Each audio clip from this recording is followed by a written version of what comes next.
Olá, boa noite. Boa noite.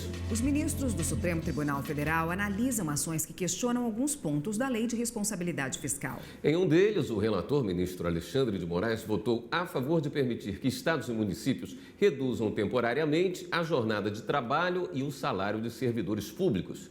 A repórter Carla Lucena acompanhou e tem outros detalhes dessa sessão dessa quinta-feira. Oi, Carla. Boa noite.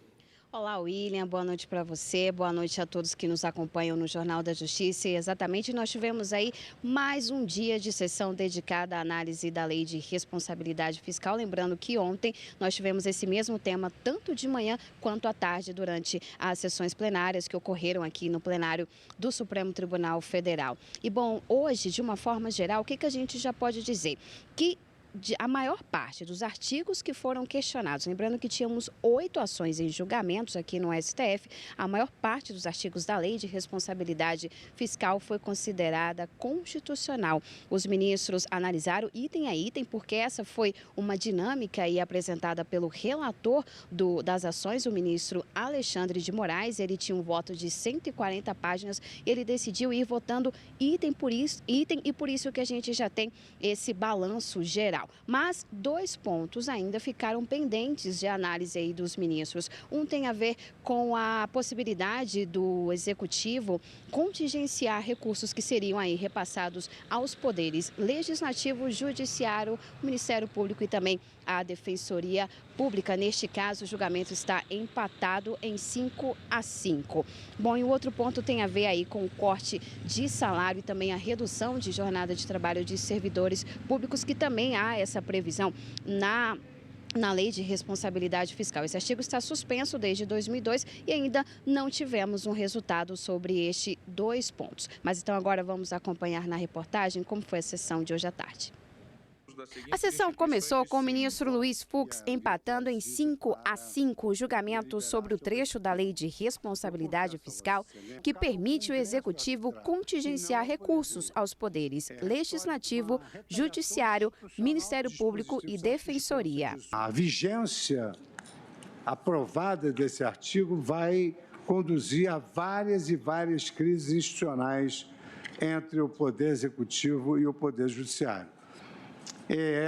Esse dispositivo está suspenso há 18 anos e, por essa suspensão, tem nos permitido conduzir um diálogo institucional com o Poder Executivo, que é a melhor forma de se garantir a harmonia entre os poderes. Esse ponto só será decidido depois, em plenário, com o voto do ministro Celso de Mello, ausente na sessão. Por outro lado, a maior parte dos artigos questionados foram validados. Em alguns, a interpretação deve ser conforme a Constituição, como o que trata das receitas de operação de crédito que não podem ultrapassar as despesas previstas na lei orçamentária. Todos esses percentuais máximos, todos se demonstraram razoáveis, nenhum é exagerado e não há, a meu ver, como disse, em virtude do artigo 167(9) e um artigo 169 da Constituição, não há nenhuma inconstitucionalidade. O último ponto discutido foi se os estados que ultrapassarem o teto dos gastos com pessoal podem reduzir carga horária e cortar salários de servidores públicos. Para o relator, ministro Alexandre de Moraes, isso é possível. Não vejo nada de arbitrário nessa norma. Essa norma pretende proteger, ao mesmo tempo, a estabilidade do servidor, a sua carreira e o próprio serviço público, a prestação é contínua. Já para o ministro Edson Fachin, as crises financeiras dos estados não podem atingir salários de servidores. A ordem constitucional vincula, independentemente dos ânimos econômicos ou políticos, vincula a todos, inclusive a este juiz em atividade de interpretação constitucional. A consultora jurídica da TV Justiça, Karina Zucolotto, está aqui no estúdio. Ela também acompanhou a sessão plenária de hoje. Boa noite, Karina. Boa noite, William. Boa noite, Karina. Boa noite. 3 sessões nesta semana discutindo esse tema e ainda não se chegou a um consenso, o julgamento ainda não terminou.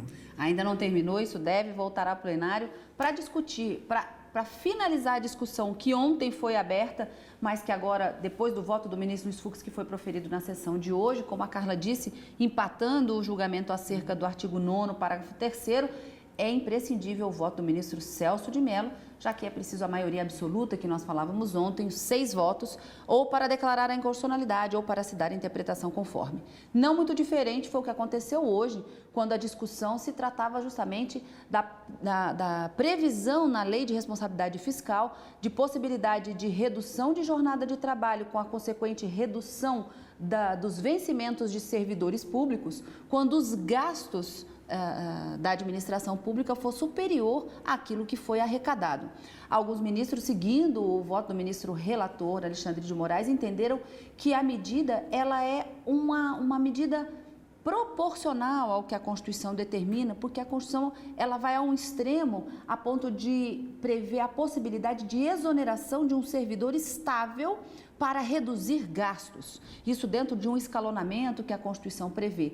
E a Lei de Responsabilidade Fiscal teria estabelecido, antes dessa etapa máxima, a possibilidade de, ao invés de exonerar, ao invés de afastar definitivamente do serviço público, que houvesse uma redução de jornada com consequente redução de vencimentos. Uma outra linha que foi aberta, como a gente viu, foi o ministro Edson Fachin, que foi seguido por uma maioria que quase se forma uma maioria no plenário, se não fosse a ministra Carmen Lúcia, divergir em parte da divergência aberta do ministro Edson Fachin. A maioria que votou com a divergência do ministro Edson Fachin entendeu que a Constituição não previu essa possibilidade de redução de jornada e redução de vencimentos e que, portanto, seria inconstitucional. A ministra Carmen entendeu que é possível reduzir jornada, mas não pode reduzir vencimentos. E o ministro Dias Toffoli, ao votar, abriu uma quarta corrente, dando interpretação conforme a Constituição para esses dispositivos. Mais uma vez, para se declarar a inconstitucionalidade, como o ministro Marco Aurélio, a ministra Rosa, o ministro Edson Fachin, Ricardo Lewandowski votaram, e o ministro Luiz Fux, mas para se declarar a inconstitucionalidade da norma, são necessários 6 votos. É preciso, mais uma vez, que o ministro Celso de Mello vote também para poder definir como é que vai ficar o placar no julgamento desse artigo 23, parágrafos 1º e 2º da lei. Tá ótimo, Karina. Obrigada por hoje. Eu que Até semana que vem. Até.